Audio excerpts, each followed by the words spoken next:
How's it going, everybody? I kept saying, gotta finish this here pick-em-up truck before winter sets in.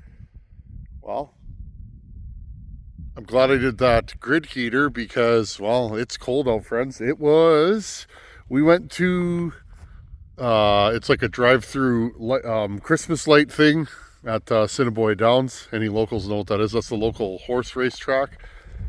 We went there last night. We went for a sleigh ride, and we were pretty dressed, but a little chilly on the old back going through there on that outdoor sleigh with a couple of Clydesdales pulling us. Well, we got back into the truck after, and I pulled the old phone out, and I said, how cold is it? Well, with the wind chill, it was minus 18 Celsius. So, yeah, it's pretty cold. It's about minus 10 right now, and we got walloped with snow the last couple nights, so... Anyhow, I get a lot of questions. What happened to that 064? Let's talk about that today and talk about what I've been doing and just go over the 064 and what stalled the project. Let's film this one outside because, well, you guys know me. I like the outdoors. I like the fresh air. So let's film this one outside on the tailgate. This tailgate, friends. Been splitting firewood. Split all that the other day. I'm just trying to clean up this mess. This area always becomes a little bit of a dumping zone, and I dump firewood there as I cut it, and what ended up happening the last year, it was so wet, and you know, we had all this stuff spread. I never finished that pile because, well, it snowed or rained and rained and rained and rained and rained to the point I couldn't even get my machine in here. But these thistles really like to grow when it's wet, and you got to cut them down with a chainsaw, but they're real sharp, so no harm, no foul. We'll just we'll split the rest of this wood in the winter. This stuff's seasoned, it's ready to rock and roll. And this is a mixture of ash and elm, and some of the hardest splitting wood around here. This stuff's very stringy, very hard to split. It's not that it doesn't split, it doesn't let go. It holds on for dear life to the last strand. But anyhow, so been splitting a little firewood.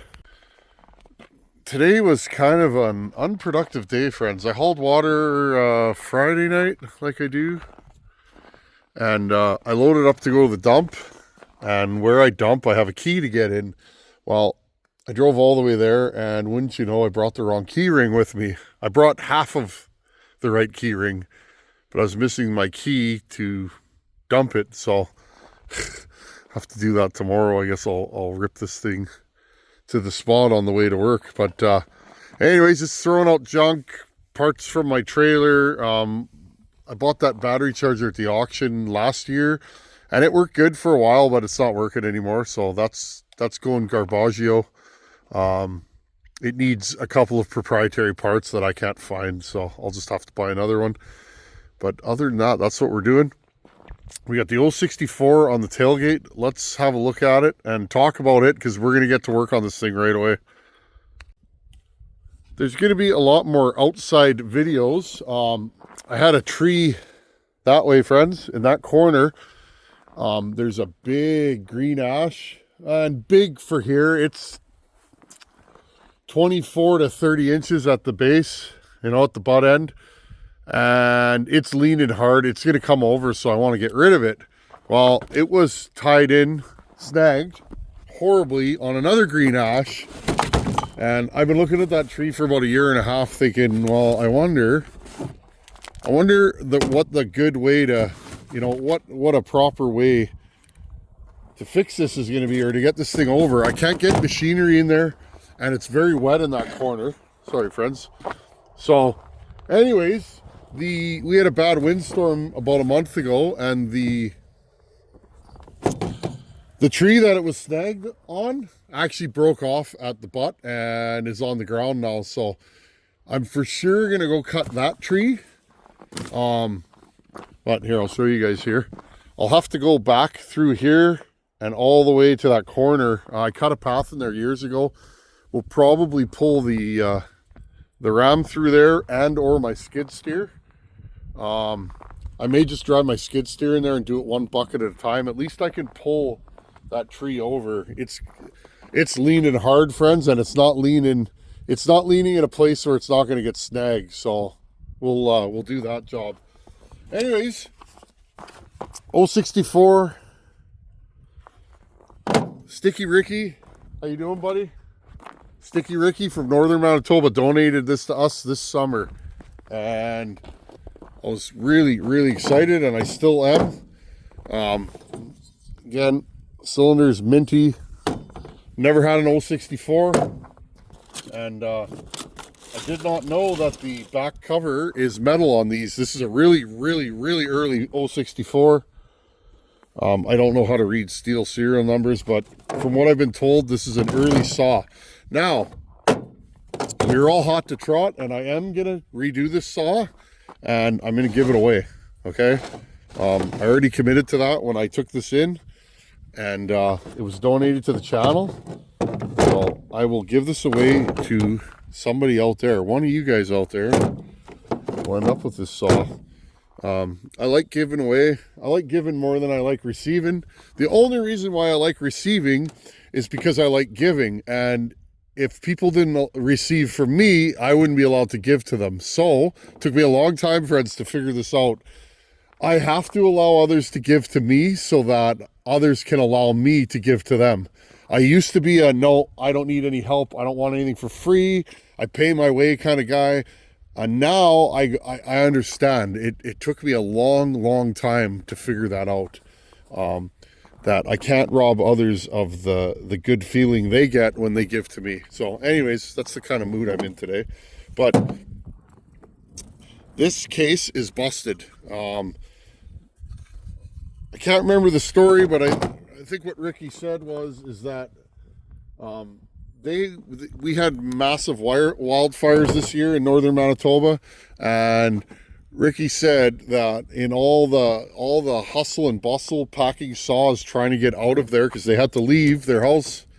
This was his buddy's saw. In all the hustle and bustle, this thing got dropped and the case got broken. Okay, now it's not broken in the oil tank. Originally, I thought it may be, but it is broken right on the seam under the oil tank. Okay. So anyways, before I took the saw apart, I was like, okay, I got to figure out what I'm doing with it. Now, what ended up happening is a subscriber reached out to me and said, hey, I got a set of cases.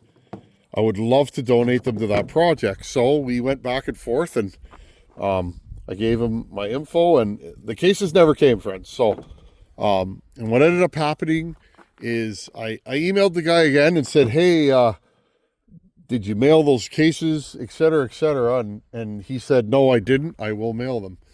Long story short, friends, and this isn't to begrudge anybody, but I was waiting for those cases to show up. Well, it's been months. They still haven't been here, so I'm going to move on from that. So that leaves us with these pristine cases. I mean, they are in nice shape except for that. So what we're going to try and do, friends, I'm going to heat this up and try and bend this out and line this crack up.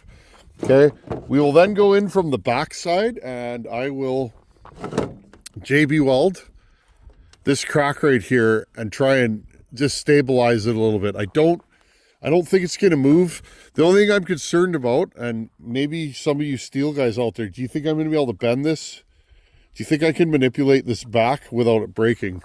I would rather it's just bent in here than break this whole corner off. So that's kind of my question. I'm not sure. I don't want to try and move it right now because this is frozen. It's been in my cold shop. But okay, so that's what we're dealing with there. The rest of the saw looks good. The crankshaft does have a slight issue. Can I find the crankshaft? It's in a bag here somewhere. Where's the crankshaft? Give me a second here. See, I bagged everything. Came with this really cool pipe.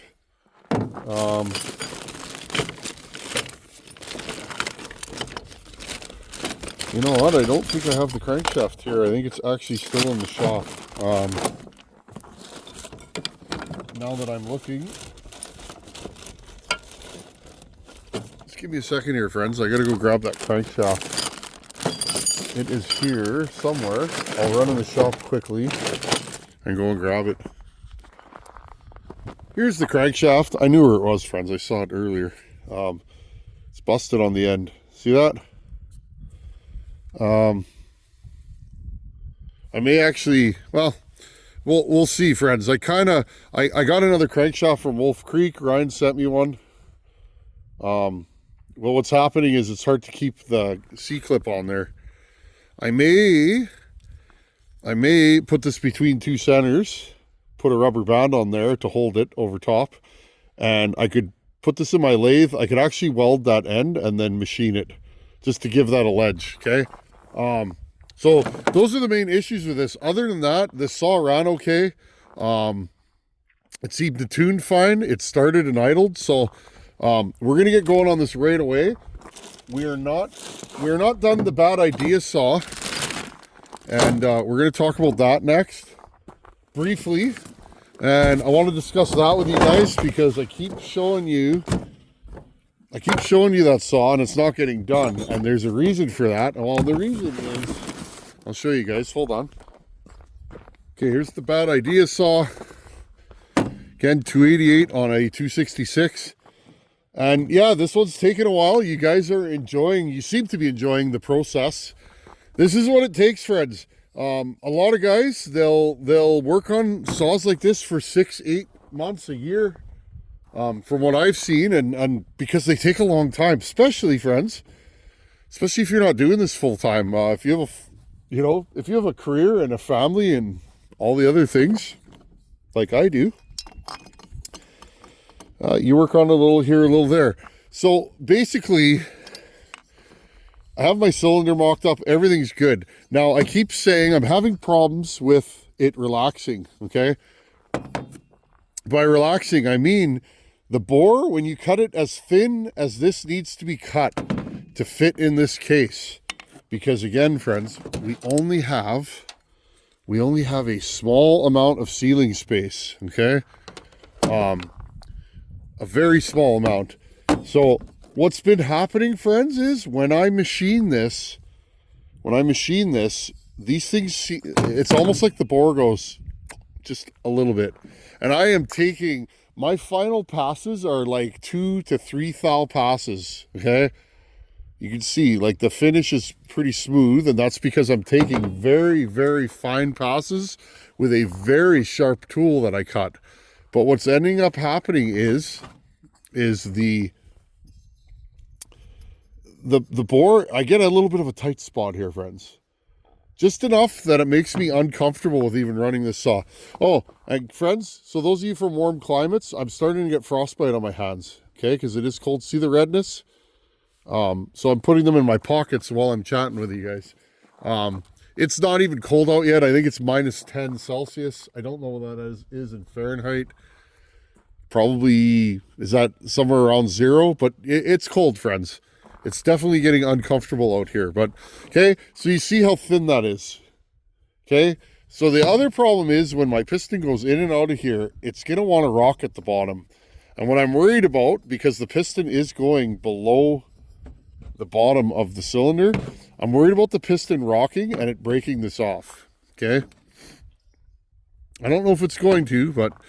And then, friends, so it occurred to me the other day, because remember, I blew a hole in this case, and again, I showed you guys that, and I said I didn't want to JB weld it. Now, it's not because I don't think the JB weld is going to hold, but probably because I'm going to mail this to somebody, a buddy of mine, and I'm going to let him thrash on it when I'm done. I don't run saws enough anymore. I don't, friends, I cut firewood, and I still do that, but I mean, I don't run saws enough to be able to say, you know, some of these builds, I want to make sure that they last. Okay, that's what I'm interested in. Will this thing make money for somebody year after year? Okay, I'm not interested in building a saw, cutting 3 cookies with it on video, and then saying, yeah, this is the greatest thing since sliced bread. I'm not that guy. I want my stuff to last. I want to know that it's I want reliability with lots of power. Okay, that's what I build. Sometimes I don't. Sometimes I build a lot of power and no reliability.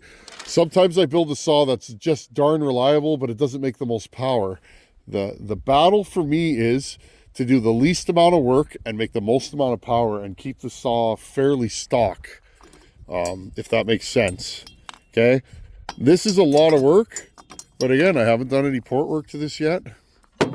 So, friends, it occurred to me, it hit me like a sack of bricks the other night when I was filming. Okay, and I was filming into the camera and I was yakking, and I blew this case out. And I said I'm going to use another case, a better case than this. This was just more for mock-up. It has issues. And then it occurred to me, friends, I want to, when this is twice the thickness of this, more looking like this is what I started doing, and I didn't finish it. Okay, you can see I've hacked out the holes. Okay, I think I'm going to try and mock up this cylinder. This is a Farmer Tech cylinder, okay? And I like using these. This is probably won't last, this cylinder. They're not, Farmer Tech is what it is, friends. They're so cheap that you can't complain. If it lasts you 10 hours and it blows up, well, they are that cheap, okay? You guys know I like my Highway and my Meteor, but this is a Farmer Tech cylinder. Now, the thing I like about the Farmer Tech cylinders for this mock-up is that the timing numbers seem to come in line easier than on... I like the timing numbers of a Highway or a Meteor on a 288 build, but because of the bore, stroke, deck height, crank center line, and everything that's going on with these, the Highway time, or the Farmer Tech timing numbers, they're a little lazier. They have a lower exhaust roof, etc., etc. I actually am preferring that on this mock-up because my exhaust roof is so much lower on the Farmer Tech. Now, if you bolted the Farmer Tech onto a stock bottom end with no porting versus what I've seen timing numbers from Meteor and Highway, the Meteor and Highway are going to outrun the Farmer Tech. But for this setup, the Farmer Tech is working well. So we have a thicker base to the cylinder, like right here, okay? As long as I don't cut it under that, they seem fine. Now, again, this fits on here. So what's the problem? Well, I had to blow a hole in the side of the case to get this to fit. And then it occurred to me the other night, friends. And it's blatantly obvious when you look at these. There's no skirt on the side here, but there is here. Well, if I'm blowing a hole, right? If I'm blowing a hole from here to get it to fit, why even do that at all? Why not? Why can't I just cut the head off like I have? Okay, machine this down paper thin, which you'll see. Look, this one's paper thin. I still got a lot of machine work to do on this. I probably have another 150 thousandths to drop this.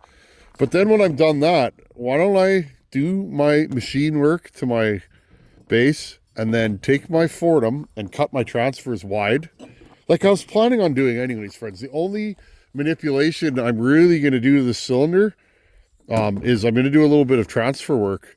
But my question is, and you guys think this is a crazy idea, why don't I just widen my transfers like I do? Boom, boom, boom, boom. Okay. And then all I have to do to my new case, and you can see it right here. Okay. And yes, friends, I have pushed my cylinder forward. All I did was cut a little bit off the back here. Most of my machine work was on the front. Okay. Now, I have pushed my cylinder forward. I did a video on that. It changes your intake timing a bit, changes your stroke a bit. Okay. But what I'm saying is, friends, is I won't have to machine all this out from here to here and from here to here if my transfers are cut out like that, but wider, which is what I was planning on doing anyways. Which then gets rid of the issue of me blowing a hole in here. So I don't know what you guys think, but that's the way I'm going to go. Yes, I like this cylinder. I could make it work. I have honed it out a couple times. The piston does go up and down there, but I've mic'd it. It's relaxed a little bit at the base. Now, I don't know if I should mic, well, maybe I should mic this one before I machine it more. I have a feeling that, and I was looking, friends, this is actually another Farmer Tech cylinder. This is not a highway like I missaid in the last video. So what's going on with this, with these, I think these cylinders are actually slightly out of round as you go higher up. And then I think when you machine this like I have, it relaxes, exacerbating what's already there.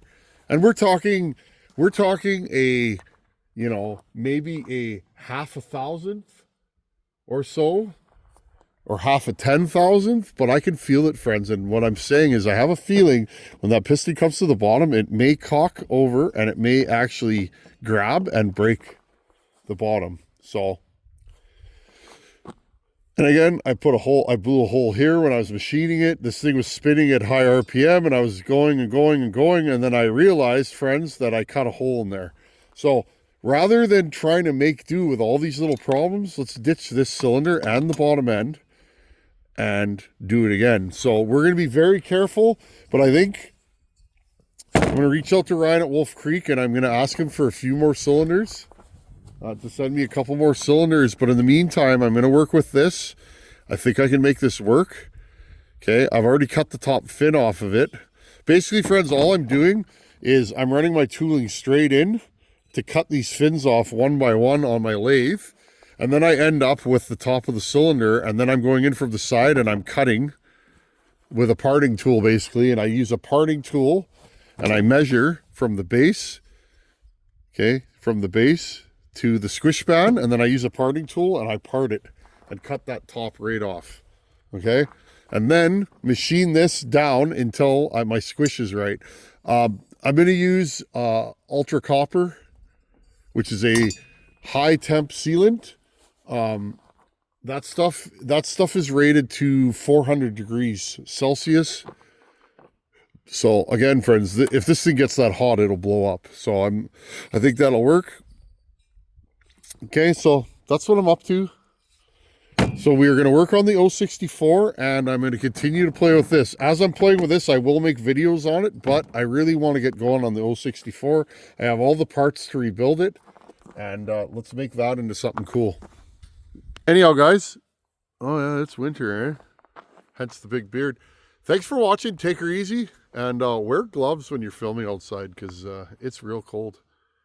Anyhow, guys, I'll see you in a couple days. Later.